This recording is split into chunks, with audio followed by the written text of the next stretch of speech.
La vie est remplie de défis, et elle peut parfois sembler implacable. Des tempêtes imprévues, des épreuves accablantes, des moments de solitude et de doute, nous avons tous connu cela à un moment ou à un autre. Pourtant, face à ces obstacles, certaines personnes parviennent non seulement à survivre, mais à prospérer et à inspirer des générations entières. Parmi elles, une figure se distingue par sa sagesse intemporelle et sa capacité à transcender la souffrance. Marc Aurèle, l'empereur philosophe romain. Imaginez un homme qui, bien qu'il soit au sommet du pouvoir, devait chaque jour affronter le poids écrasant des responsabilités, la trahison de ses proches, les guerres incessantes, les fléaux dévastateurs et la corruption omniprésente. Marc Aurèle ne vivait pas dans un monde de paix et de confort. Il était plongé au cœur d'une époque de tumulte et de tragédie. Et pourtant, malgré toutes ces adversités, il a su conserver une force intérieure inébranlable, trouvant dans son esprit une source de résilience presque surnaturelle. Comment faisait-il? Comment cet homme, soumis à des pressions que peu d'entre nous peuvent imaginer, parvenait-il à garder son calme, sa lucidité et même un sens de la beauté au milieu du chaos? Dans un monde où il est facile de se laisser submerger par le désespoir, Marc Aurèle nous enseigne une leçon précieuse. Même lorsque la vie semble insurmontable, il existe des ressources en nous capables de nous maintenir debout. À travers ses méditations, un recueil de pensées personnelles écrites pour lui-même, il nous laisse entrevoir la discipline mentale et la sagesse qui lui ont permis de surmonter ses propres démons. Ses écrits ne sont pas seulement un témoignage de son époque. Ils sont un guide intemporel pour quiconque cherche à trouver la paix et la force intérieure face aux défis quotidiens. Que vous soyez confronté à des luttes personnelles, professionnelles ou émotionnelles, les enseignements de Marc Aurèle peuvent vous apporter une nouvelle perspective. Un rappel que la résilience ne se trouve pas dans la recherche de la perfection ou l'absence de douleur, mais dans la manière dont nous choisissons de répondre aux tempêtes. Dans cette vidéo, sur Sagesse en évolution, je vais partager avec vous comment Marc Aurèle a transformé la douleur, la fatigue et l'épuisement en outils puissants pour grandir et s'élever. Mais avant de plonger dans les détails de cette transformation fascinante, il est crucial de bien comprendre pourquoi son histoire et ses leçons sont aussi essentielles aujourd'hui qu'elles l'étaient il y a près de 2 millénaires. Prenez quelques minutes pour écouter l'histoire de cet homme extraordinaire, car ce qu'il a vécu et la façon dont il a réagi peuvent changer la façon dont vous abordez vos propres luttes. Alors, restez avec nous, car ce que vous allez entendre pourrait bien être la clé pour trouver votre propre résilience et paix intérieure face aux épreuves. 1. Les épreuves de Marc Aurèle.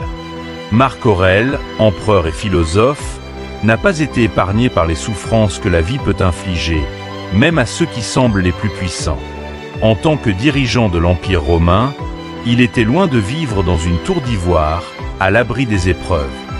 Bien au contraire, il a connu des moments de perte et de douleur qui auraient brisé bien des hommes. Son règne a été marqué par des épreuves accablantes qui auraient pu le plonger dans le désespoir le plus profond.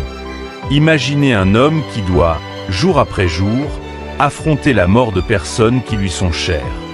Marc Aurèle a enterré plusieurs de ses enfants, une douleur inimaginable pour n'importe quel parent. Cette souffrance, ajoutée aux nombreux décès au sein de sa cour et aux pertes provoquées par des épidémies dévastatrices comme la peste antonine, a été un poids qu'il a dû porter en plus de ses lourdes responsabilités impériales. Ces pertes n'étaient pas des événements isolés. Elles se déroulaient sur fond de crise sanitaire généralisée, rendant chaque deuil encore plus difficile à supporter. Lorsque la peste antonine a frappé, elle a tué des millions de personnes et affaibli l'Empire, posant un défi monumental à l'empereur. La vision d'une ville et d'un peuple plongé dans la désolation aurait suffi à faire vaciller la détermination du plus résolu des hommes. En parallèle, Marc Aurèle a dû faire face à des catastrophes naturelles telles que des inondations qui ravageaient les terres, détruisant des récoltes et mettant en péril l'approvisionnement alimentaire. Ces événements augmentaient non seulement le fardeau de la gouvernance, mais exacerbèrent la souffrance d'un peuple déjà à genoux. Pour gérer ces crises, il ne pouvait se permettre de céder à la panique ou au désespoir. En tant que stoïcien, il savait que l'épreuve elle-même n'était pas l'ennemi, mais bien la manière de la surmonter. La guerre était une autre constante dans la vie de Marc Aurèle. Son règne fut marqué par des conflits incessants, notamment contre les tribus germaniques qui menaçaient sans relâche les frontières de l'Empire. Ces campagnes militaires, souvent brutales et éprouvantes, l'ont conduit à passer de longues années loin de Rome, en plein cœur de l'Europe centrale. Le front n'était pas seulement un champ de bataille, mais un lieu où il devait incarner la force et l'assurance d'un chef, tout en étant lui-même exposé à la dure réalité des combats, aux rigueurs du climat et à la maladie. C'est dans ces moments que la véritable essence de son stoïcisme a brillé. Chaque bataille perdue, chaque soldat tombé, était une leçon sur la fragilité de la vie et l'importance de persévérer. Pire encore, les défis auxquels il faisait face ne venaient pas seulement de l'extérieur. Il devait aussi affronter la trahison de ceux en qui il avait placé sa confiance. Dans la sphère du pouvoir, l'ambition aveugle et la corruption n'étaient jamais loin. Entouré de sénateurs prêts à trahir pour avancer leurs propres intérêts et de courtisans corrompus par l'avidité, il devait naviguer dans un océan de duplicité. Pour Marc Aurèle, ce n'était pas une simple question de politique. C'était une lutte constante pour maintenir son intégrité et préserver la vision qu'il avait de ce que devait être un leader éclairé et juste. À chaque complot déjoué et à chaque faux ami révélé, il aurait pu se laisser submerger par l'amertume ou céder à la méfiance généralisée. Mais il a choisi un autre chemin, celui de la compréhension et de la maîtrise de soi. Pour beaucoup, ces situations auraient suffi à instiller un sentiment d'impuissance et de désespoir, mais pas pour Marc Aurèle. Le stoïcisme lui a appris que, bien que l'on ne puisse pas toujours contrôler les événements extérieurs, on peut toujours contrôler la manière dont on y réagit. Il aurait pu céder à la peur ou se retirer dans un isolement protecteur, mais il ne l'a pas fait. Pourquoi ? Parce qu'il croyait fermement que sa mission était plus grande que lui-même. En tant que stoïcien, il savait que la vertu réside dans la résistance à la souffrance, dans le maintien du cap face aux tempêtes les plus violentes. À travers cette partie de sa vie, il devient clair que l'empereur avait choisi de voir dans chaque épreuve une opportunité d'exercer sa philosophie, de prouver non seulement à lui-même, mais à tout l'Empire, que le courage, la tempérance et la sagesse pouvaient exister même au milieu du chaos. Il y a ici une leçon profonde pour nous tous. La vraie force ne réside pas dans l'absence de difficultés, mais dans la manière dont nous les affrontons, et Marc Aurèle en était l'incarnation vivante. Alors que nous explorons comment il a tiré de la force de ses expériences pour continuer, il est important de garder en tête que ces moments de douleur et de défi l'ont préparé à trouver la paix et le sens, même dans les pires circonstances. Pour mieux comprendre comment il a réussi cette prouesse mentale, restez avec nous, car la prochaine partie dévoilera les clés de sa résilience et de sa capacité à persévérer là où tant d'autres auraient flanché. 2. Ne pas céder à la négativité. Marc Aurèle savait que la tentation de céder à la négativité, face à des épreuves aussi intenses, était grande. Pour tout individu confronté à la souffrance, l'isolement et la frustration, il est facile de s'enfoncer dans la spirale du découragement et du désespoir. Le poids de la fatigue accumulée, physique et morale, aurait pu suffire à faire plier le plus grand des hommes. Et pourtant, malgré les critiques de ceux qui le considéraient parfois comme pessimiste ou austère, Marc Aurèle a refusé de laisser la noirceur envahir son esprit. Il savait que la clé de la résilience n'était pas l'ignorance des émotions humaines, mais la manière de les transformer en force intérieure. Les écrits de Marc Aurèle, notamment ses méditations, nous offrent un aperçu précieux de sa lutte contre les pensées négatives. Plutôt que de se laisser submerger par le désespoir, il a choisi de cultiver une forme de discipline mentale qui lui permettait de voir au-delà de la douleur immédiate. Il écrivait souvent sur la nature éphémère des choses, sur le fait que tout, des victoires aux échecs, passe. Cette réflexion sur l'impermanence des événements lui offrait un réconfort subtil. Même la pire des situations avait une fin. Ne t'attarde pas sur le futur. Tu y parviendras, s'il le faut, avec les mêmes armes de raison que tu emploies aujourd'hui contre le présent, disait-il.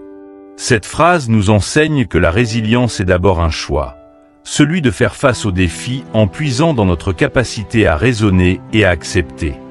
Dans un monde où les obstacles s'accumulent, choisir de ne pas céder à la négativité demande une force colossale.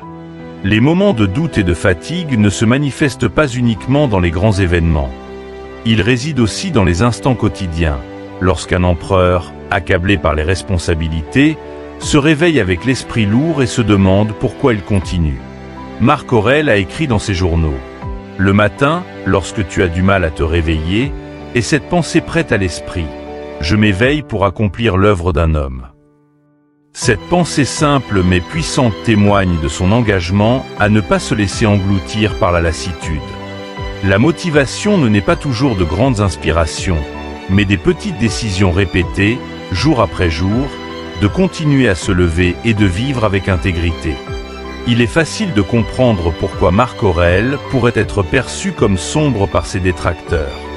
Ses réflexions sur la condition humaine, la fragilité de la vie et la complexité du pouvoir pourraient paraître pessimistes à première vue. Mais ces critiques manquent une vérité fondamentale. Marc Aurèle n'était pas aveuglé par le désespoir, mais éclairé par la lucidité. Cette lucidité lui permettait de regarder la réalité en face, sans phare, et de trouver une force qui allait au-delà des illusions rassurantes. Il savait que la complaisance et l'ignorance étaient des pièges, que céder à la négativité ne ferait que le rendre esclave de ses circonstances. Prenons un exemple contemporain pour illustrer ce principe.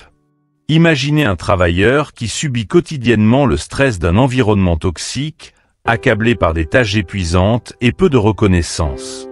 Il est facile pour lui de tomber dans une attitude défaitiste, de se dire que rien ne changera, que tout est vain. Pourtant, ce même travailleur pourrait choisir de regarder au-delà des aspects négatifs de son emploi, de trouver du sens dans les petites réussites, de se concentrer sur les compétences qu'il développe et sur la résilience qu'il acquiert. C'est ce choix, celui de voir la lumière dans l'ombre, qui reflète l'approche stoïcienne de Marc Aurèle. Pour l'empereur philosophe, ne pas céder à la négativité signifiait transformer la souffrance en apprentissage et les obstacles en opportunités de croissance. Il savait que la vie ne serait jamais parfaite et que l'attente d'une existence sans douleur était en elle-même une source de malheur. Son choix était d'embrasser la douleur, de l'étudier et de comprendre comment elle pouvait le fortifier. Ainsi, lorsqu'il était confronté à la trahison ou à la déception, il s'efforçait de ne pas répondre par la colère ou l'amertume. Au lieu de cela, il méditait sur la nature humaine, rappelant que la corruption et l'ambition débridée étaient des faiblesses inhérentes à l'homme. Apprends à te détacher des événements externes et à te réfugier dans ta propre âme, écrivait-il. Cette sagesse nous montre que la paix intérieure n'est pas l'absence de troubles, mais la capacité de créer un espace sûr en soi, même au milieu des tempêtes. Lorsque nous ressentons nous-mêmes la fatigue des luttes quotidiennes, l'exemple de Marc Aurèle peut nous servir de guide. En reconnaissant que la fatigue et la frustration sont des réponses humaines naturelles, nous pouvons choisir de les accepter sans nous y complaire. Il nous enseigne que la négativité est comme une flamme. Plus nous y prêtons attention, plus elle grandit. Mais en détournant notre énergie vers des pensées constructives, en pratiquant la gratitude pour ce qui est encore beau et vrai, nous pouvons l'étouffer avant qu'elle ne devienne un incendie. Marc Aurèle comprenait que même si l'on ne pouvait pas toujours changer le monde extérieur, on pouvait transformer sa perception et sa réaction. Et c'est ce qui le distinguait, sa capacité à rester maître de lui-même. En résistant à la tentation du cynisme, il ne reniait pas les difficultés, il les redéfinissait. Il n'était pas aveugle à la douleur, mais il choisissait de ne pas en être esclave. Alors que nous terminons cette partie, retenez cette leçon précieuse. Résister à la négativité n'est pas un déni de la réalité, mais un acte de bravoure qui nous donne la liberté d'avancer malgré tout. Dans la prochaine partie, nous explorerons comment Marc Aurèle a non seulement trouvé la force de continuer, mais a transformé cette résilience en un véritable art de vivre, trouvant des raisons de beauté même dans la laideur de l'existence. Restez avec nous, car nous allons plonger encore plus profondément dans l'esprit d'un homme qui a choisi de persévérer, non pas par obligation, mais par conviction. 3. Trouver la paix dans l'action et la beauté. Marc Aurèle, en tant que philosophe stoïcien et empereur, comprenait que pour rester fort face aux défis incessants de la vie, il était nécessaire de cultiver une source de paix intérieure. Cette paix ne pouvait être trouvée uniquement dans le calme de la contemplation, mais devait aussi être façonnée par l'action et l'engagement dans le monde qui l'entourait. Pour lui, l'activité physique et le travail ne représentaient pas seulement des obligations ou des moyens de maintenir son empire. Ils étaient des échappatoires essentiels aux tourments de l'esprit, un remède contre les assauts de la négativité et de l'épuisement mental. Cet équilibre entre l'esprit et le corps lui permettait de rester résilient et ancré. Le fait que Marc Aurèle trouvait un certain répit dans l'action n'est pas surprenant lorsqu'on comprend la philosophie stoïcienne. L'un des principes fondamentaux du stoïcisme est de se concentrer sur ce que l'on peut contrôler. Pour Marc Aurèle, cette maxime se traduisait par une activité constante. La gestion de l'empire, la prise de décisions stratégiques en temps de guerre, et même la simple routine des entraînements militaires. Ces activités physiques n'étaient pas que des tâches obligatoires. Elles étaient une façon de canaliser ses émotions et de se rappeler que même l'esprit le plus tourmenté peut trouver de la clarté dans le mouvement et l'effort. C'est un peu comme aujourd'hui, où de nombreuses personnes trouvent un soulagement à leurs anxiétés et leur stress dans la pratique du sport ou du yoga, redécouvrant ainsi leur propre force à travers l'effort corporel. Mais Marc Aurèle ne s'arrêtait pas à la simple action physique. Il cherchait à transcender la laideur et les souffrances environnantes en trouvant et en reconnaissant la beauté là où elle existait encore. Ce n'était pas une beauté superficielle ou purement esthétique. Il s'agissait de la capacité à voir la grandeur dans la simplicité et la persévérance. Lorsqu'il observait la nature, il ne voyait pas seulement des arbres ou des rivières, mais des rappels de l'ordre universel, des symboles de continuité et de régénération. Pour lui, une fleur poussant dans un champ ravagé par la guerre n'était pas seulement une plante, mais un témoignage silencieux de la capacité de la vie à persister et à se renouveler même dans les moments les plus sombres. Il y a quelque chose de profondément réconfortant dans cette perspective. Si l'on transpose cette recherche de beauté dans nos vies modernes, cela pourrait se traduire par l'appréciation des petites choses. Le sourire d'un enfant, le ciel étoilé, un moment de calme après une journée agitée. Ces détails, souvent ignorés, sont des rappels que même au milieu du chaos, il existe des instants qui méritent d'être savourés. Marc Aurèle avait cette capacité unique de ramener son esprit aux petites choses pour y puiser du réconfort et de l'énergie, et c'est précisément cette approche qui l'a aidé à maintenir une certaine sérénité. Un autre aspect de son approche pour trouver la paix était son humilité face aux limites de son humanité. Contrairement à ce que l'on pourrait penser d'un empereur, Marc Aurèle n'était pas orgueilleux au point de se croire invincible. Dans ses méditations, il évoque souvent la nécessité de demander de l'aide, de ne pas se laisser isoler par la pression du pouvoir ou par la fierté. Il savait que même un empereur avait besoin de soutien, de conseils et de la compagnie d'hommes sages. Cette prise de conscience est fondamentale et illustre l'un des enseignements les plus puissants du stoïcisme. L'homme est un être social, et la sagesse ne réside pas seulement dans l'indépendance, mais aussi dans la reconnaissance de sa dépendance aux autres.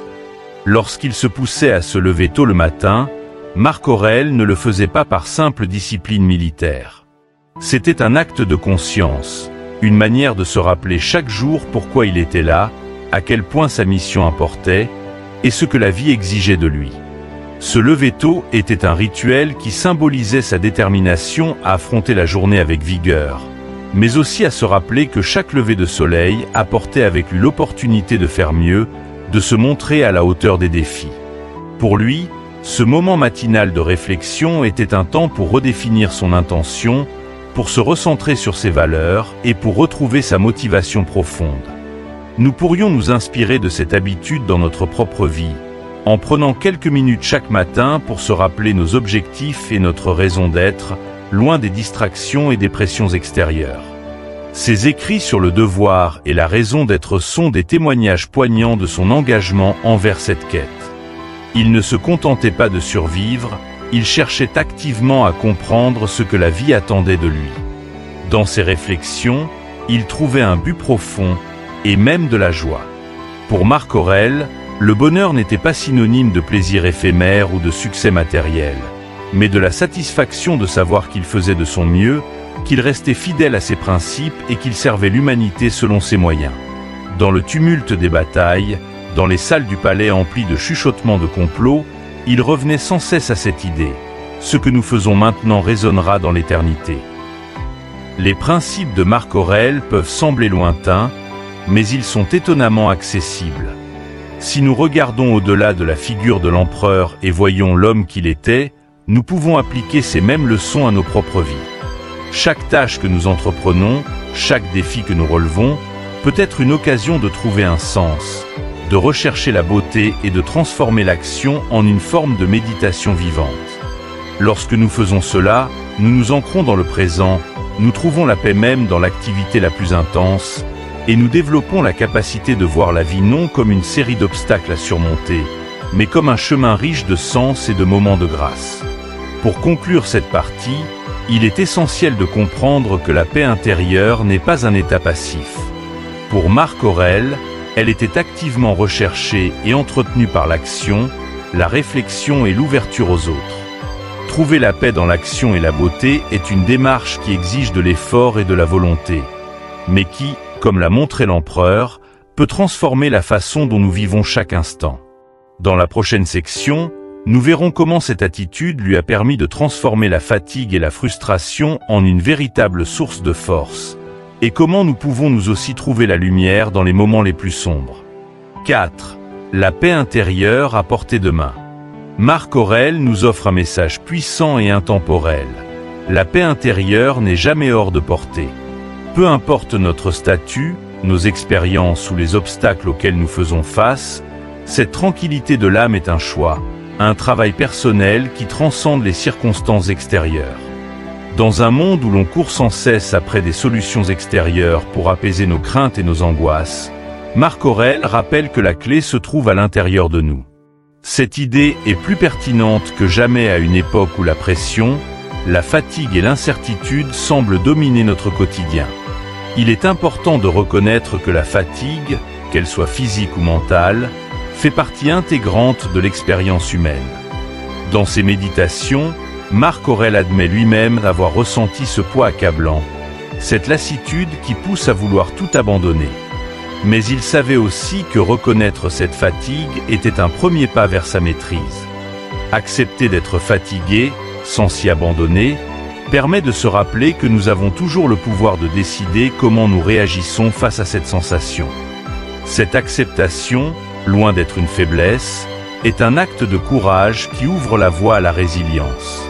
Prenons l'exemple d'une personne qui travaille de longues heures dans un emploi exigeant. Après des jours de travail ininterrompus, la fatigue s'installe et l'envie de tout laisser tomber grandit. C'est dans ces moments que le choix devient crucial. On peut céder à la fatigue et se laisser emporter par le découragement. Ou bien, comme Marc Aurèle, on peut choisir de puiser dans des ressources internes. Ces ressources, qui incluent la patience, la détermination et la capacité à se rappeler notre but profond, ne sont pas des dons surnaturels, mais des aspects que nous pouvons cultiver avec le temps. Marc Aurèle rappelait sans cesse à ses lecteurs et à lui-même qu'il ne faut pas sous-estimer le pouvoir de la répétition de petites actions vertueuses qui, au fil du temps, construisent une forteresse intérieure. Cette notion de persévérance est cruciale. Être stoïque ne signifie pas être insensible à la douleur ou ignorer la souffrance, mais reconnaître sa présence sans en devenir l'esclave. Il s'agit de comprendre que même dans les moments les plus sombres, nous avons toujours la capacité de choisir notre réponse. Marc Aurèle écrivait que l'âme est colorée par les pensées. Ainsi, même si les circonstances extérieures semblent incontrôlables, la qualité de nos pensées peut être notre refuge. Par exemple, face à l'échec, nous pouvons nous rappeler que chaque revers est une opportunité d'apprendre et de grandir, transformant ainsi ce qui semble être une défaite en un pas vers une meilleure version de nous-mêmes. La pratique de la gratitude est une autre manière concrète de trouver la paix intérieure. Même dans les périodes les plus difficiles, Marc Aurèle cherchait des raisons de remercier la vie. Il reconnaissait que, malgré les difficultés, il y avait toujours quelque chose de positif sur lequel se concentrer. même si cela n'était qu'un moment de calme ou un sourire échangé. Aujourd'hui, la science moderne confirme ce que le stoïcisme savait déjà. Cultiver la gratitude aide à réduire le stress et favorise un état d'esprit plus serein. Ainsi, trouver des instants, même fugaces, où nous pouvons nous arrêter et apprécier ce qui va bien, est une pratique essentielle pour rester centré. La paix intérieure, selon Marc Aurèle, réside aussi dans la capacité à accepter l'imperfection. Trop souvent, nous sommes nos pires critiques, toujours prêts à nous flageller pour nos erreurs et nos faiblesses. Mais l'empereur nous rappelle que la perfection est une illusion et que nous devons apprendre à être indulgents envers nous-mêmes. Accepter nos limites ne signifie pas abandonner la poursuite de l'amélioration, mais plutôt reconnaître que le chemin vers la paix intérieure est jalonné de progrès et de recul, et que cela fait partie du processus. Il est fascinant de voir comment Marc Aurèle, malgré la charge immense de son empire, trouvait encore des moments pour se recentrer et se reconnecter avec lui-même. Ses écrits démontrent qu'il utilisait chaque occasion, même celle marquée par le chaos et la guerre, pour se rappeler l'importance de rester ancré. Un moment célèbre de ses méditations montre comment il se parlait à lui-même, s'encourageant à se lever tôt pour accomplir ses devoirs. Ce dialogue intérieur, loin d'être un simple exercice de motivation, était une façon de s'assurer qu'il restait aligné avec ses valeurs et ses objectifs. Cette pratique peut être adaptée aujourd'hui par chacun de nous. Se parler de manière constructive et bienveillante est un moyen de se rappeler notre propre capacité à faire face, même lorsque tout semble aller de travers. Un autre élément clé pour trouver cette paix intérieure est de se rappeler que nous ne sommes pas seuls. L'humanité partage des expériences communes de lutte, de perte et de survie. Cette reconnaissance peut être une source de réconfort immense.